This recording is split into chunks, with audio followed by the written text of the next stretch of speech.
But we accepted democracy. We tried out socialism. Then in 1991 we switched over to market reforms. So India as a nation, we have always changed with the times and have always been accommodative. The green revolution, the white revolution, the IT revolution, and how many more revolutions we have seen in the last 67 years. So you got to be proud of the independent India. Don't believe everything that comes in the newspaper. All that comes in the newspaper, don't believe everything.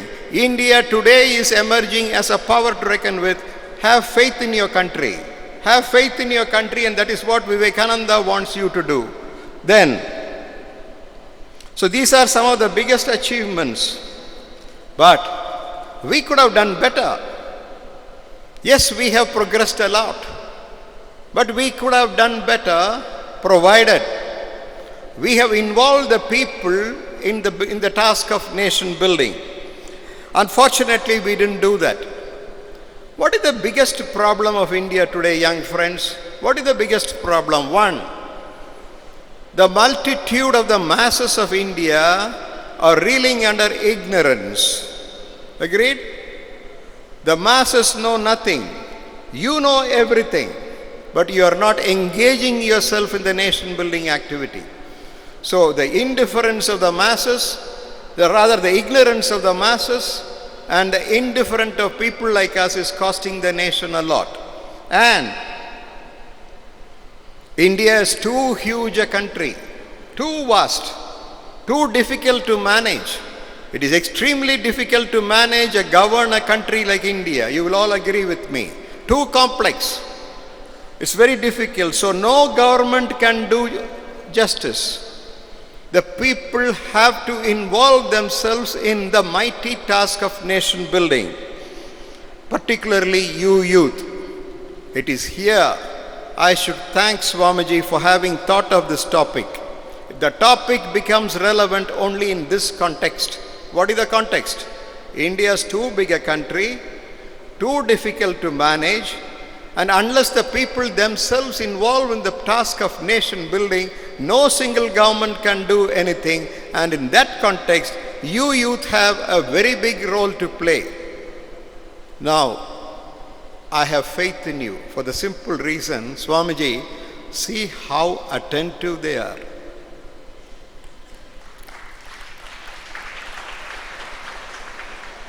Pin drop silence. This is the character of India. Nowhere in the world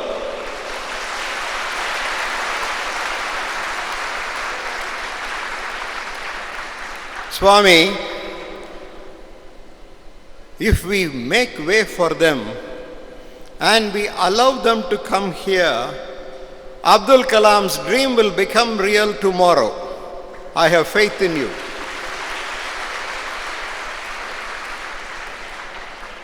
The Indian youth are no way inferior to any of their counterparts anywhere in the world. One Sachin Tendulkar, goodness, he has done us proud. The Bharat Ratna has gone to him, and that young man has dedicated the Bharat Ratna to his mother.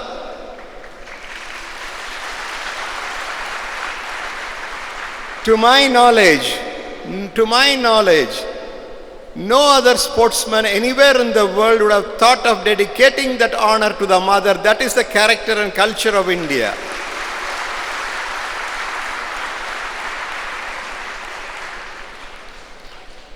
Now, we got to compliment the Ramakrishna Mission for organizing this convention. 3 days. All the best of the thinkers and speakers of India have been brought here year after year. Ramakrishna Mission has a social vision. Swami Ranganathananda Maharaj, in his last interview in the Doordarshan, I heard it, I saw it. The question was, what is your message to the world? Swami Ranganathananda says, the Vedic vision of India has to become a social vision. To my knowledge, nowhere else anybody would have said like that. What does this mean? Religion for them means social welfare. I think the motto of Ramakrishna Mission is the liberation of the individual for the welfare and well-being of the society. Am I right? You know, young friends, what is the philosophy of Ramakrishna Mission? Philosophy of Ramakrishna Mission is the topic given to me today. Whether you meant it that way or not, Swami, I am thankful to you. You have given me a topic which is the very philosophy of Ramakrishna Mission. Empower the individual to enrich the nation.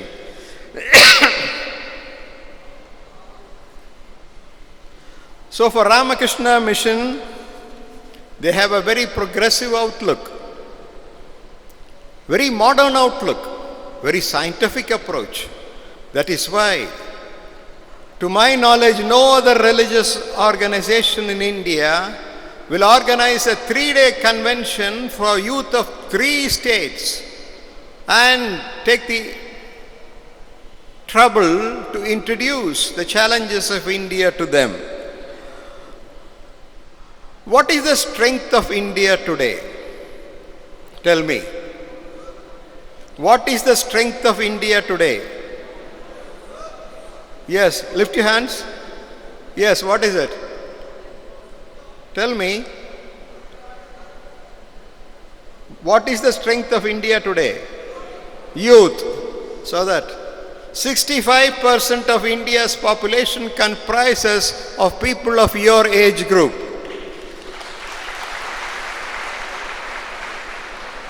If you want, you can make India a superpower. That is the power of India today. That is why Ramakrishna Mission thought we need to do something to empower you. 65% of India's population comprises of youth. The priority for India, the priority of India is to harness the power in you. But you may ask me, why everybody is saying youth, youth, youth all the time? Whether it is Vivekananda or Mahakavi Bharati in Tamil Nadu or anybody for that matter, everybody says big changes can happen only when the youth are involved in that. Why? 3 reasons. Will you carefully listen to me? I wish some of you even take some notes if possible. I don't know whether you have anything to write. I see some people doing that.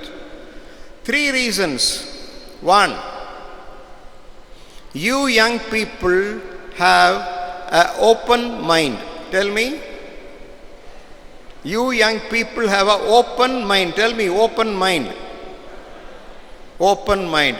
Swami, sorry, we have a closed mind. Not you, Swamijis, people like us. We have a closed mind. You have an open mind. 2, you have infinite energy in you. We too had it once, no more. 3, you dare and adventure, which we don't. We don't take risk. We want to relax. So 3 things. 1, you have an open mind. 2, you have infinite energy. 3, you dare and adventure. That is why whether it is Vivekananda or Mahakavi Bharati, they always think of you. What did Vivekananda say? Give me 100 young men, I will change the face of not India but the whole world. What does Abdul Kalam say? Abdul Kalam likes to talk to you and not to us. You know, when we go to invite him, the first question Abdul Kalam asked is, okay, if I come, how many thousand youth will be there in front of me? If you say 2,000 students will be there, he will say, I will come. If I say 2,000 people of our age group will be there, he will say, sorry. Why? For these 3 reasons. What are the 3 reasons? 1, open mind. 2, 3, there is no echo in this hall, Swami. They are only echoing me. I must compliment these people who are you able to hear me clearly? Yes. Right.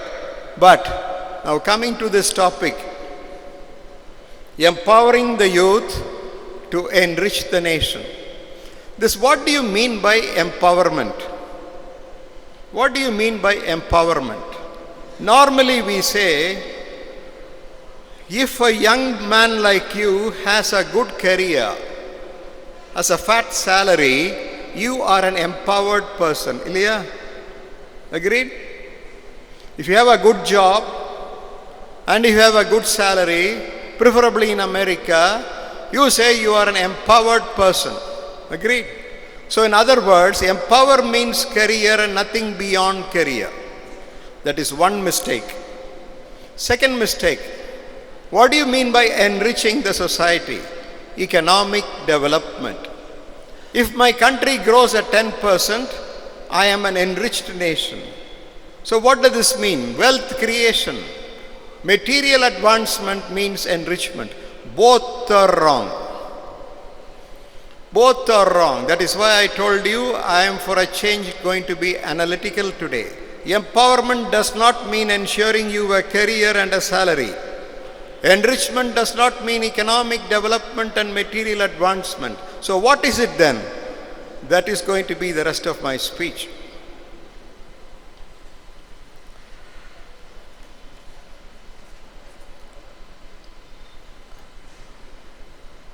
Keeping economic development alone as the goal, we have made many mistakes.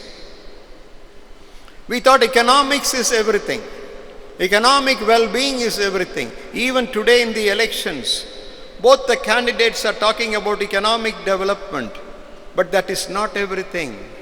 As I told you, a nation may grow at the rate of 12%. That doesn't mean that that nation is an enriched nation. We say fittest alone shall survive. Fittest alone shall survive. If you are a fit person, you survive, or else you are finished. Run faster even to remain where you are, says the modern economics. Means do not matter. Beg, borrow, steal, do damn anything. It's enough you come up in life. The means don't matter. Ends matter. These are all the mistakes we made in the last 67 years, particularly after 1991. The whole world is making this mistake today. Can I repeat it for you? What is the ultimate goal of a nation? Economic development. How do you gauge that? The GDP. In doing so, do any damn thing, face competition with fears, beg, borrow, steal, come up in life, no questions are asked. Means do not matter. This is the biggest mistake we made.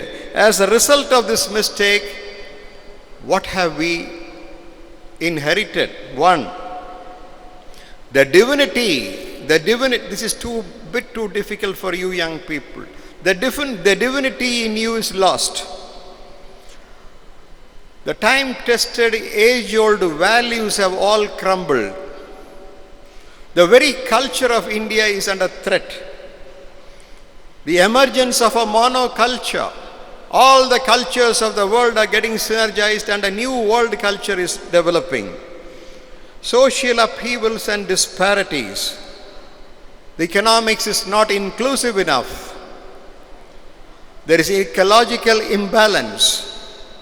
Rampant materialism. All luxuries are getting converted into necessities. Are you able to follow my young friends? Am I okay? Am I okay? I'll repeat it for you. By adopting an economic policy where material advancement is the one and the only goal, devoid of anything else, we have become highly material in our perceptions. The divinity in man is gone. We don't care for anybody. I care for myself. I have a dream for myself and no dream for the India as a whole. I see my friend Ramakrishnan here, a good Gandhian, a simple man. Those days things were not like that. Those days things were not like that. They had a dream for India and they were ready to give up their dream for the sake of the big dream. But today as a nation we don't have a big dream. This is the biggest mistake we have made today. That is because of this competitive environment. It is enough I come up in life. It is enough I empower myself. Empowerment has to stop with me, nothing beyond that. This is the biggest mistake we have made today. As a result, as I told you, all these things have happened. Now, in order to understand this topic, you need to explore the theme in greater depth.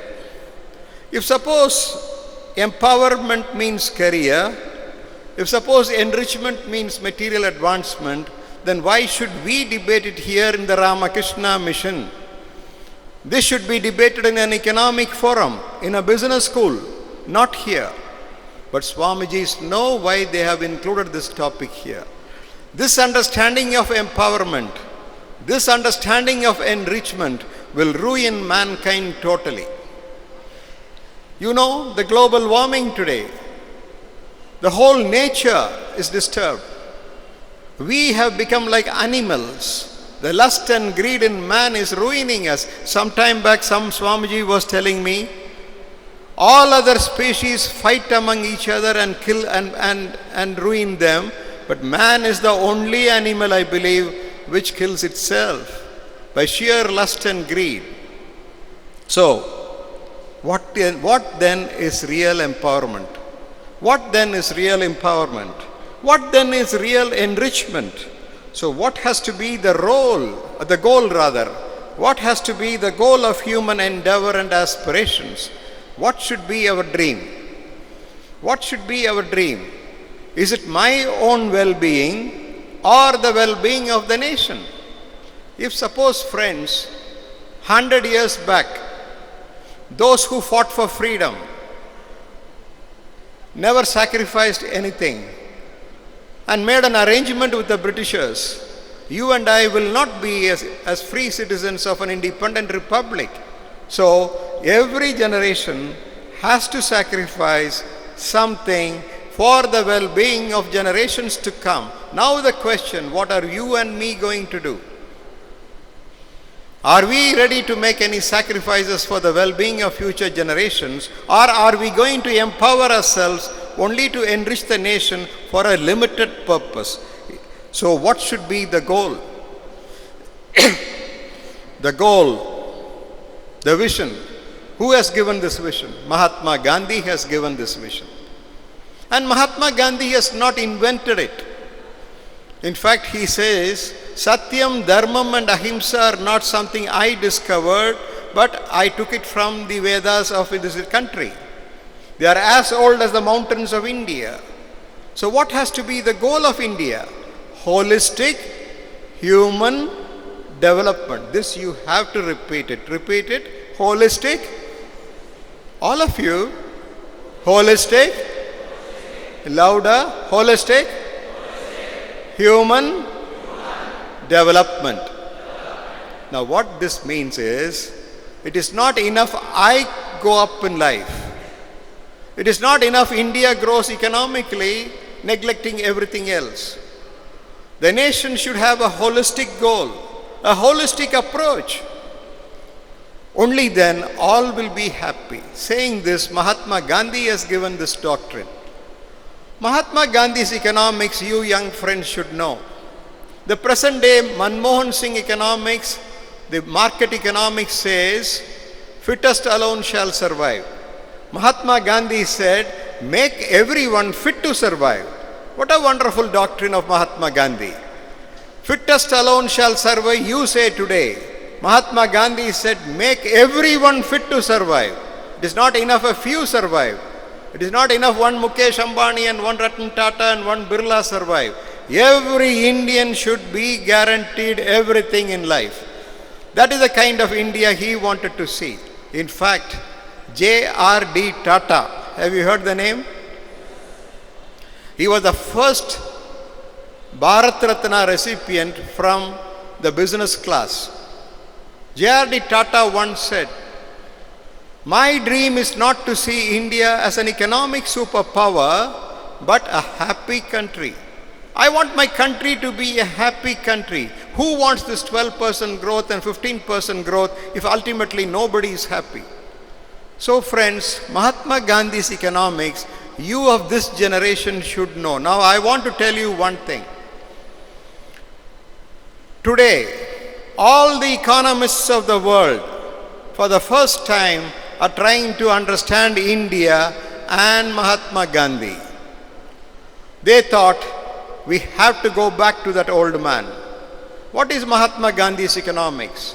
Creation of wealth through fair means, equitable distribution of the same, without endangering nature within and without, paving the way for a sustainable economic development, finally ensuring peace and harmony on earth. Give a hand to Mahatma Gandhi for that.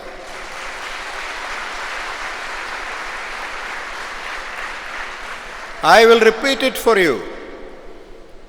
Creation of wealth through fair means, equitable distribution of the same, without endangering nature within and without, paving the way for a sustainable economic development, finally guaranteeing lasting peace and happiness on earth. This was the doctrine of Mahatma Gandhi.